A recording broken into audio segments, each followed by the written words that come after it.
Baiklah, saya akan menjawab dari soal ketiga, yaitu buatlah diagram alir yang sistematis, strategi penelusuran literatur yang efektif menemukan referensi yang dibutuhkan untuk mendukung penelitian Anda. Yang pertama yaitu adalah menentukan masalah. Ada dua hal, yaitu inklusi dan eksklusi.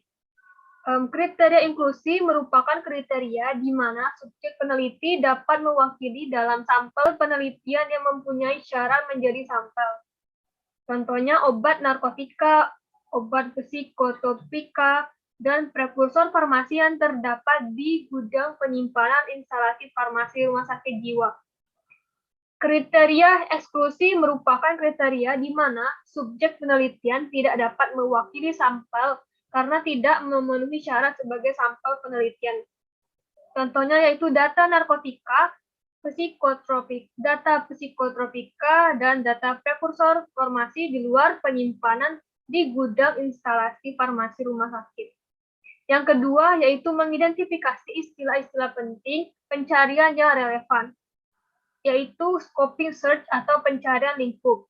Scoping review merupakan metode yang digunakan untuk mengidentifikasi literatur secara mendalam dan menyeluruh yang diperoleh melalui berbagai sumber dengan berbagai metode penelitian serta memiliki keterkaitan dengan topik penelitian.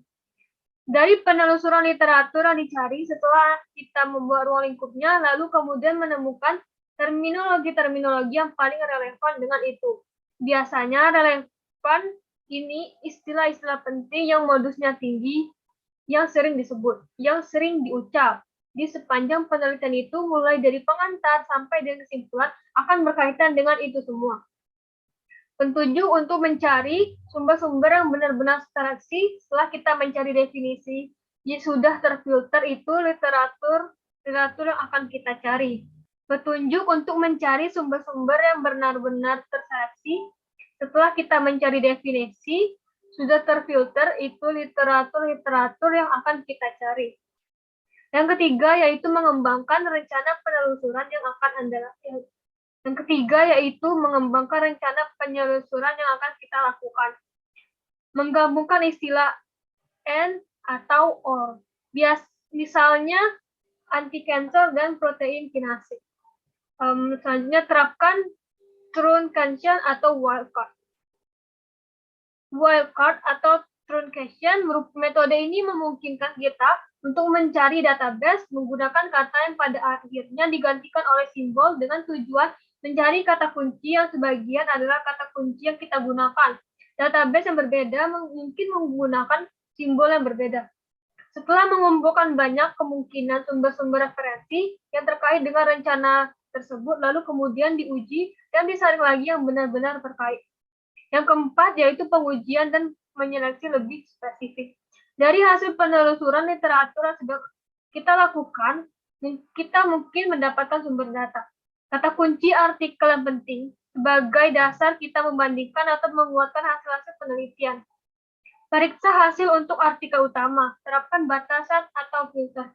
Kita akan membutuhkan dari data sebagai pembanding. Yang kelima yaitu memilih database yang relevan. Hasil penelitian kemudian dimasukkan ke database. Nanti database itu akan mencarikan penelitian orang lain yang sudah juga menemukan data-data semacam itu. Atau bisa juga dari database itu kita juga akan mendapat celah, mungkin kita tidak perlu menggunakan itu. Yang keenam, mendokumentasikan sumber-sumber referensi dan pola hasil pencarian, yaitu simpan dan membuat catatan. Ini akan sangat membantu jika kita bisa mendokumentasikan partikel-partikel yang sudah kumpul. Dengan artikel yang kita baca, kita stabilo atau beri petunjuk istilah penting, jadi kita tidak perlu lagi baca artikelnya. Baiklah, itulah jawaban dari saya. Jika ada kesalahan, saya mohon maaf. Wassalamualaikum warahmatullahi wabarakatuh.